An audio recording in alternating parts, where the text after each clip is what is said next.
ఇదే కాదు 2004లో UPA 1 UPA 2 Congress party communist ఇతర రాజకీయ పార్టీలను కలుపుకొని యూపీఏ 1 యూపీఏ 2 ప్రభుత్వాలను ఏర్పాటు చేసి ఫుడ్ సెక్యూరిటీ బిల్ కావచ్చు, రైట్ టు ఎడ్యుకేషన్ యాక్ట్ కావచ్చు, రైట్ టు ఇన్ఫర్మేషన్ యాక్ట్ కావచ్చు, ఉపాధి హామీ పథకం కావచ్చు, ఇవి దేశంలో చాలా విషయాలను సమూలమైన మార్పు తీసుకురావడానికి తీసుకొచ్చిన చట్టాలు. ఆ చట్టాలు తెచ్చిన సందర్భంలో, ఆ చట్టాల మీద చర్చ జరిగిన సందర్భంలో సీతారాం ఏచూరి గారు ఆ ప్రభుత్వ ఏర్పాటులోనే కాదు, పేదలకు అనుకూలమైన food security, right to education act, right to information act, పారదర్శకమైన పరిపాలన అందించాలంటే ప్రభుత్వం తీసుకునే నిర్ణయాలు ప్రజలకు అందుబాటులో ఉంచాలి అని రైట్ టు ఇన్ఫర్మేషన్ యాక్ట్ తీసుకొచ్చినప్పుడు వారు పోషించిన పాత్ర ఈరోజు మనం అందరం గుర్తు చేసుకోవాలి. ఈరోజు సామాన్యుడికి విద్యను అందించాలన్నా ప్రభుత్వం తీసుకుంటున్న నిర్ణయాలు ప్రజలకు తెలవడానికి అవసరమైన సమాచార హక్కు చట్టాన్ని ఈరోజు ప్రజలకు అందించిన యూపీఏ 1 యూపీఏ 2లో సీతారాం ఏచూరి గారు చాలా కీలకమైన పాత్ర పోషించి,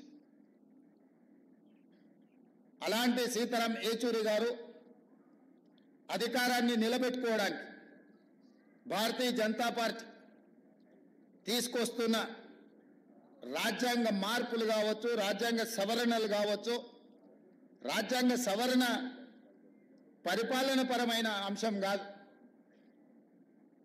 యూనియన్ ఆఫ్ స్టేట్స్, రాష్ట్రాల యొక్క సమ్మిళితమే, రాష్ట్రాల యొక్క కలయికనే ఈ దేశం.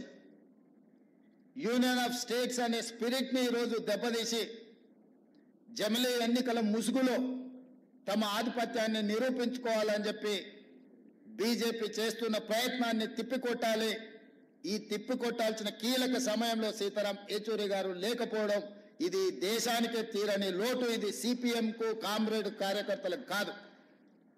ఈ దేశంలో ప్రజాస్వామ్య మనుగడ సాధించాలి, ప్రజాస్వామిక స్ఫూర్తి కొనసాగాలి, రాష్ట్రాల యొక్క హక్కులను కాపాడాలి, ప్రజల యొక్క జీవన పరిణామాలు మెరుగుపడాలి, ప్రభుత్వం యొక్క విధానాలను ప్రశ్నించడానికి అవసరమైన సందర్భంలో సీతారాం ఏచూరి గారు లేకపోవడం అనేది నిజంగా పేదలకే తీరని నష్టం.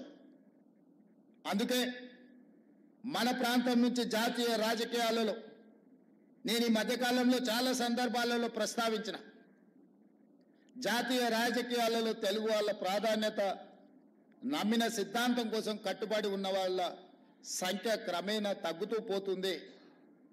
కనీసం మనం చెప్పుకోవడానికైనా మనకు ఒక దిక్సూచిలాగా ఉండాల్సిన సీతారాం ఏచూరి గారు మన మధ్యలో లేకపోవడం చాలా బాధాకరం.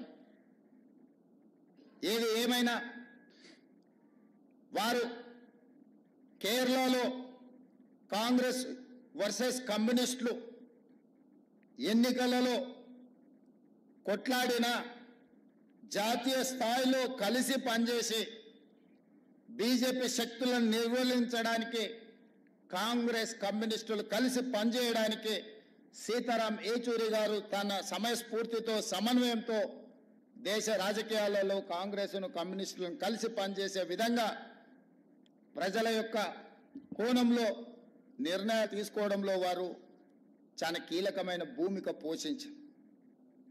అలాంటి వ్యక్తులు చాలా అరుదు. ఈరోజు అలాంటి వ్యక్తులు భూతద్దం పెట్టి ఎతికినా కనిపించేది కష్టమైన సందర్భం. వారి ఆలోచనలు, వారి విధానాలు భవిష్యత్తులో చాలా అవసరం ఉంది. వారి స్ఫూర్తిని ఇంతకుముందు సాంబశివరావు గారు చెప్పారు.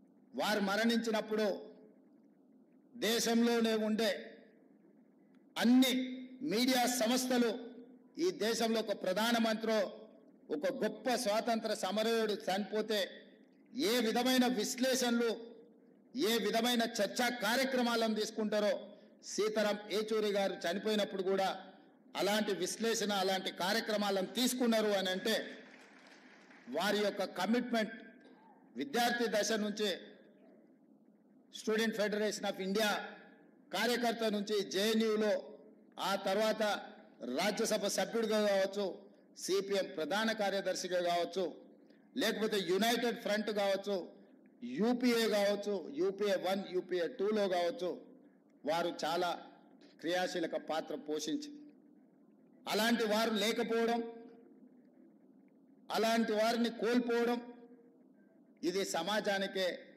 తీరని నష్టం. ఏది ఏమైనా వారు సూచించిన